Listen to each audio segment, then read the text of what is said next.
Everything you have is because people felt sorry for you, not because you earned it. Don't mistake kindness for actual worth. My stepsister said that to me, with a smile on her face, loud enough for everyone to hear, mean enough that I'd never forget it. If you've ever been made to feel like you don't belong in your own family, like you're just a burden while you quietly deal with it all, then this story is for you. Keep watching because sometimes the meanest silence is just the warm up to a comeback nobody saw coming. I leaned back in my leather chair. Manhattan sparkled behind the big glass windows of my corner office. From up here, people looked like tiny moving dots, little pieces I could move around or ignore. But my past, that still felt heavy. I could hear it in Emma's voice even before I answered the phone. "Cassidy?" she sang out, fake sweetness wrapped around her words. "Did you get the invite? It's gonna be so fancy this year. Fairmont Pavilion, Boston. Truly high class. You know, senators, maybe even royalty. The kind of place that really makes you look good." "I know the place," I said, reaching for my glass of water. "Oh, good," she said brightly, not catching on. "You know, with your hotel background, I figured you'd appreciate how much work it took for us to book it. Father said I have an eye for fancy things." I didn't correct her. I didn't tell her that the pavilion was actually mine, that every single inch, from what it smelled like to how quiet the rooms were, was approved by me, that the work she did was just filling out a request on our VIP customer website, and that I personally clicked accept, with a 50% extra charge added on. "Sounds like quite the accomplishment," I said calmly. "You have no idea," she gushed. "I mean, the pavilion's not exactly easy to book, right?" I smiled. Not that she could see it. "True, but being exclusive depends on who you are." She laughed. "Oh, Cassidy, you always had a sense of humor. Anyway, just wanted to give you a heads up. We're keeping the guest list small this year. No offense, it's just you know how image is everything." "No offense." I ended the call with a quiet, "Of course. Maybe next year." I watched my reflection settle back in the glass, calm, composed, not bothered at all, but inside, something colder stirred, not anger, not even hurt, just precision, like a surgeon holding a sharp tool. My phone pinned. It was Marcus. "Marcus, they really didn't put your name on the list. Want me to make a big deal about it?" I smiled. "Me, not yet." I turned to Daniel, who stood beside my desk like an exclamation point at the end of a sentence. "Confirm something for me," I said. "The Foster booking at the pavilion. How did it come through? VIP portal." He replied instantly. "Approved last week. Event code ST1124. You authorized it." "Good." I opened my laptop and pulled up the master file. The ballroom lighting schedule appeared on screen. Then the smell control panel, champagne list, name card layout, stage programming. Every single line went through me. I increased the valet parking charge per hour, tripled the room scent rotation, replaced the classical music group with a modern jazz band. Just enough changes to make anyone expecting the usual feel off balance. Then I highlighted the final field master event contact, Cassidy Turner, CEO, Sterling Lux Group. I didn't change it. I didn't need to. "Want to cancel it? We still can." "No," I said quietly. "Let them walk in." He nodded, then stopped. "Want to increase the hosting price." "Already done." I looked at the glowing signature box on the invoice and added a premium level for legacy clients. Bold. I leaned back again. The city stretched out endlessly below us. Calculated. As he left, I sent a message to Marcus. "Me, can you make sure everyone gets there exactly at 7? "Marcus, why?" "Let's just say the welcome speech is coming from someone they won't expect." I stared at the screen a moment longer, watching the animation of the pavilion's main ballroom spin slowly in 3D.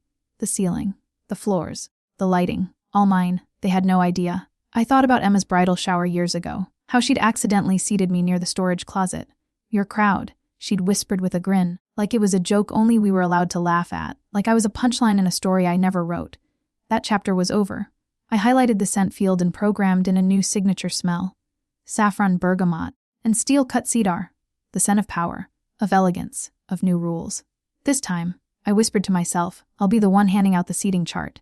When you control the place, you don't just host the party. You direct the downfall. The ballroom gleamed under the custom crystal chandeliers. Each one was set to cast golden light at exactly the right angles. Not too soft, not too harsh, close, but commanding. I stepped across the polished marble floor. My heels tapped in perfect sync with the quiet jazz playing through the hidden speakers. Tomorrow, this space would be full of Fosters. Smiling, celebrating, clueless. Until they weren't, I stopped at the head table. 12 seats. Exactly 12. The last time I sat at a Foster event, I was squeezed between the server station and a trash can. Emma had called it a spacing error. I'd been wearing my best coat. A second-hand wool one I could barely afford. Tonight, I wore custom charcoal. In control. No Foster serves. My father had once snapped when I announced I'd taken a job in hotel management. His words had cracked something in me. Not loud, but permanent now. The irony. I wasn't serving them. I was serving them up. Cassidy. Daniel's voice was soft behind me.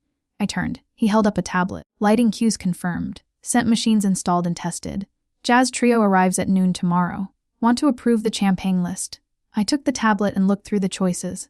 I'd handpicked each bottle. Notes of strength. Undertones of class. Add the Krug 2008, I said, but only 2 bottles. Make it seem exclusive. He nodded. Understood.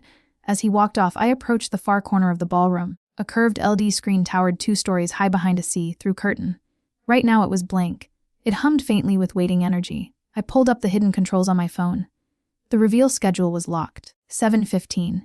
Exactly 15 minutes after all guests would have arrived and settled into the illusion they built. I tapped once to confirm.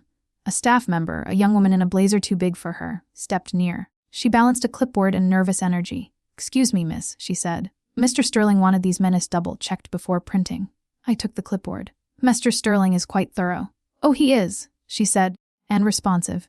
"We've never had a VIP client so detailed. Every detail. Timing, lighting, even the scent programming. He knows exactly what he wants." I smiled without showing teeth. "He does." She flushed slightly.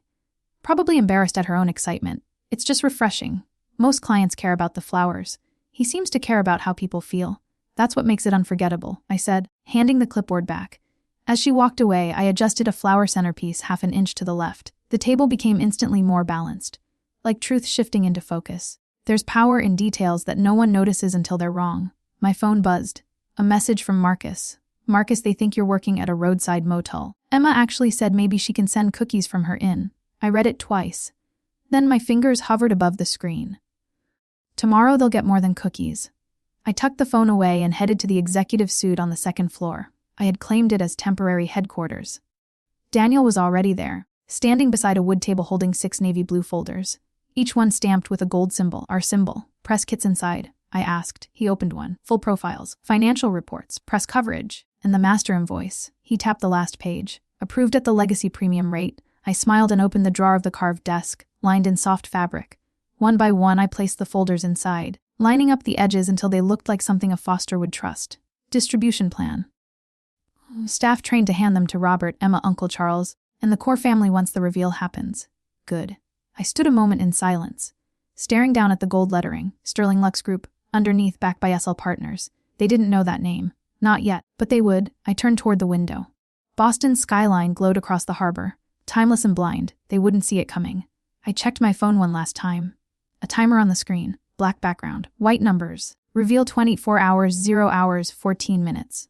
They came dressed in expensive clothes and pride, stepping through golden doors I had paid for, not realizing whose kingdom they had entered. The valet area outside the pavilion sparkled with shiny cars. Royce, Bentley, the occasional Tesla with plates that bragged more than they identified. Inside, the grand ballroom was already humming with soft conversation and sharper judgments. My family always moved like they were the ones being watched, even when they were the least interesting people in the room. I watched from the private control room on the upper level, a silent figure in the shadows. The security feed flickered across 6 flat screens, each one capturing a different corner of the ballroom, each streaming a show of shallow compliments and sharper smiles. Down below, Emma stood beneath the pavilion's golden arch, striking poses with her arms outstretched like she was being crowned. The floor-length red designer gown clung to her every intention. She greeted guests like a diplomat, air kissing cheeks, pressing palms with donors and distant cousins alike. Her voice carried just enough to be overheard, just loud enough to make sure you knew she knew someone more important than you. "I told Father the place had to be memorable," she said to a tech investor's wife, clutching a champagne glass like it was a magic wand. "The pavilion just has that high-class feel, doesn't it?" She didn't know that every inch of that feeling bore my signature. From the chandelier heights to the imported Italian plaster behind her perfectly planned photo spot. She didn't know that the scent in the air, which she probably chalked up to elegance, was part of a special formula I designed years ago, to trigger emotional responses at unconscious levels. Marcus entered frame in the lower right screen. He adjusted his cuff links and nodded toward the main entrance, then quietly tapped his phone. Mine buzzed a second later. "Marcus, all here. Full guest list present." I typed back 2 words. "May showtime." Daniel stood beside me, tablet in hand, already sensing the cues. I didn't need to speak. He tapped twice. Once for lighting pre-shift, once to start Letty wall sync, and then I left the control room. I moved through the private hallway behind the ballroom, heels silent against thick carpet, the hum of the event muffled but constant, like a current gathering charge. The door to the main floor opened with a whisper. I stepped out just as the pavilion's general manager approached Emma, interrupting her mid-photo. "I'm terribly sorry, Miss Foster," he said with a professional smile. "But the property owner has requested a slight change to tonight's program." Emma's laughter faltered mid-sentence. Her smile twitched. "Excuse me?" The manager remained calm. "There's been an update regarding the event designation. The owner is here and asked to make a brief announcement." Emma blinked, confused. "Owner." That was my cue. I stepped forward from behind the champagne tower, smooth and silent, my suit catching the chandelier light like armor. Eyes followed the movement. Conversations thinned. A few glasses lowered mid-sip. "Yes," I said. Voice calm even. I did. Silence. Heavy and brittle. The kind that filled a room like water fills a glass. Unavoidable. Complete. Emma turned toward me, not fully understanding. Robert Foster stepped closer, eyebrows knitting into confusion. "Tacity," he said. The name felt strange in his mouth. I didn't stop. I walked past startled relatives, past the donor circle, past cousins who once called me charity case behind my back. I stepped onto the central platform and gave Daniel a slight nod. The ballroom dimmed, then bloomed in gold. The LD wall came to life with a gentle flicker, first showing the pavilion's logo, then a clean white screen. Black letters faded in, bold and simple, Sterling Pavilion, owned and operated by Cassidy Turner. For a heartbeat, no one breathed. Then came the sound, a sharp, delicate crack. A champagne glass slipped from someone's fingers and shattered on the marble floor. I didn't flinch. I looked out at the sea of faces, painted, powdered, puzzled, the same ones that once looked through me like I was decoration. Now they looked up. I didn't need to raise my voice. The room had already gone silent. They looked at me like I'd grown fangs, but I'd only grown teeth sharp enough to survive. The light from the Luddy wall hadn't faded yet. My name still burned behind me in 10-foot-high letters, sharp and clean, like the truth they'd never bothered to ask for. Across the ballroom, glasses hovered mid-air. Conversation stalled mid-word. Eyes flicked from screen to stage to me to one another, trying to piece together what their egos wouldn't let them believe. I stepped forward slowly, not rushing. Silence had gravity, and I had waited 17 years for this silence. "Good evening," I said, my voice smooth, unhurried. "I want to thank you all for coming tonight. It means a great deal to host the Foster family reunion here at Sterling Pavilion." A stir, more confusion than understanding. Someone in the back shifted. A cough. Emma stood frozen beside the stage, red gown tight at the shoulders, face blank. "I understand there was some confusion about who arranged tonight's event," I continued. "Allow me to clarify." The screens behind me flickered again, this time transitioning into motion.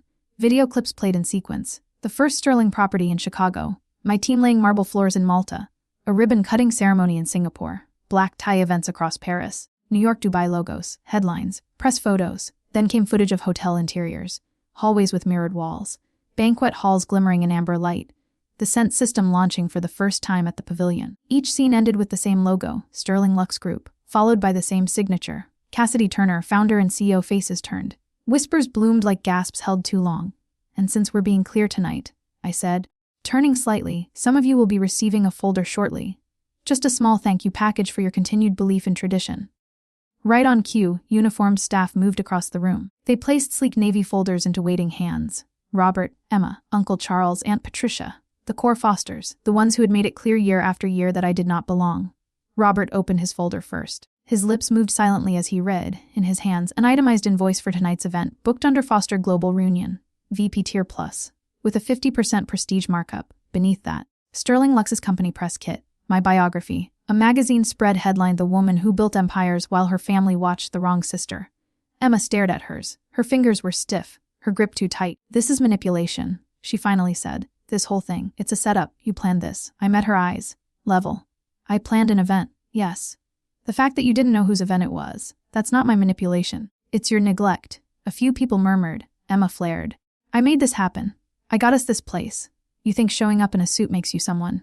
Daniel, standing near the media table, tapped his tablet. The screen changed again. It showed a document, an internal Sterling Lux contract dated 3 weeks ago, signed by one Emma Foster, recipient of a customized premium package, marked approved by CT in the upper right corner. "Cassidy Turner," I looked at her. "You did get us the place, through our VIP portal, where I approved it personally." She said nothing. "And," I continued, "you approved a flower design that's part of our special scent experience, designed by our brand team, and trademarked last year." Her mouth opened, but no sound came out. Every guest walked into my space, sat under my chandeliers, drank from my wine collection. "You didn't bring us here, Emma. I let you in." A silence thicker than before wrapped around the room. Even Robert had lowered his gaze. "And then she never needed your approval." A voice called out from the back, calm, measured female. "Only your silence." Heads turned. Helen Foster stepped forward, pearls at her throat, steel in her step. I hadn't seen her in years. Not since she quietly disappeared from the family circuit after a falling out over inheritance politics, as Emma once called it. She moved past startled relatives, never breaking eye contact with me. You use SL Partners, she said quietly. More statement than question, I nodded. You were the only one who ever asked what I was building. And the only one who didn't laugh when you said luxury hotels, she added. Helen turned to the crowd. I backed her first loan.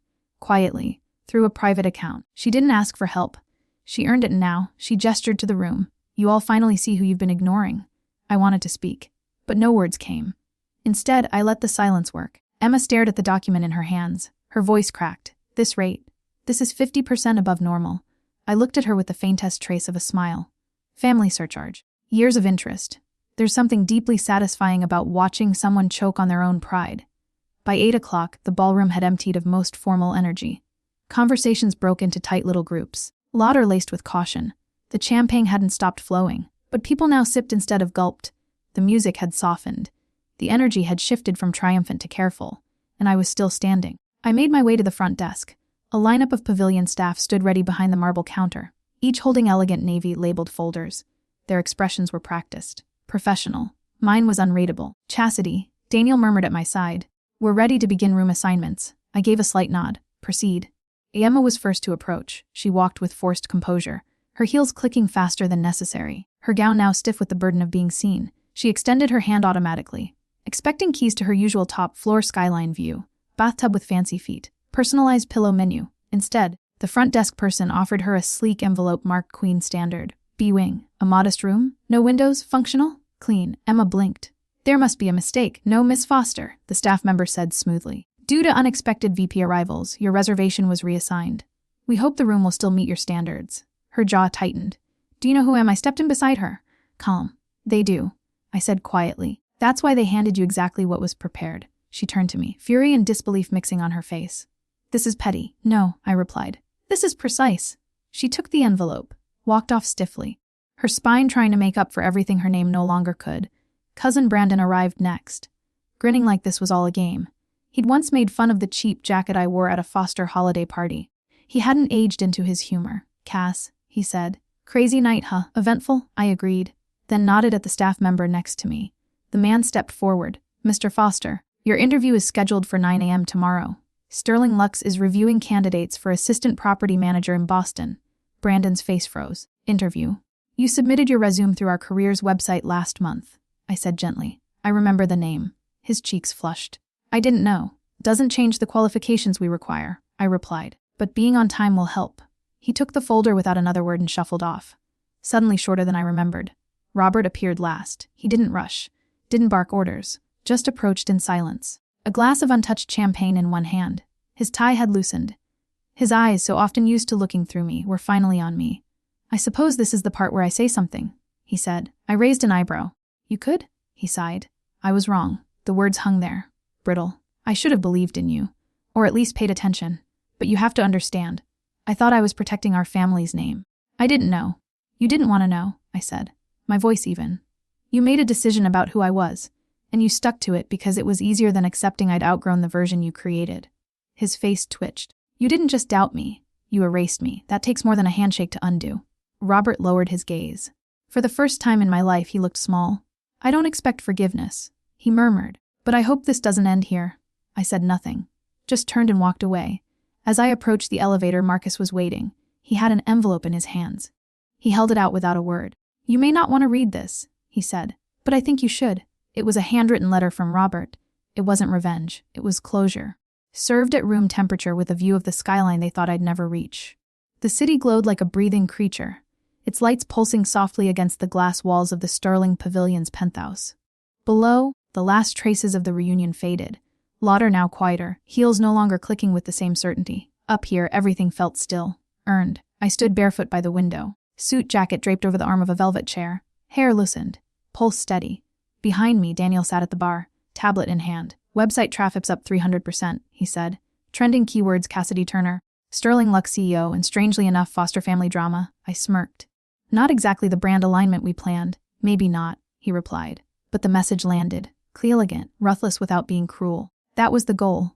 My phone buzzed on the table beside the champagne bucket. I glanced down. Emma, we should talk. I picked it up, thought for a moment, and typed back. Me, breakfast is at 9. I own that cafe too. Daniel let out a short laugh. Want me to cancel that reservation? No, let her come. Let her see what service actually looks like. He returned to his tablet, tapping out room reports. I reached for the envelope I hadn't opened earlier, the one Marcus had handed me after the chaos downstairs. It felt heavier now, like time had crept into the fold. I peeled it open. The handwriting was unmistakably my father's, sharp where it used to be bold, smaller than I remembered. Cassidy, I don't know how to make up for the silence. I only know I regret it. I was wrong about you, about what you chose, and about what strength really looks like. You didn't just build something. You became someone I didn't have the courage to understand. That's on me. If there's still space for a conversation, I'd take it. No pride, no script. Dad, I folded it gently and placed it in the drawer of the desk. I didn't lock it.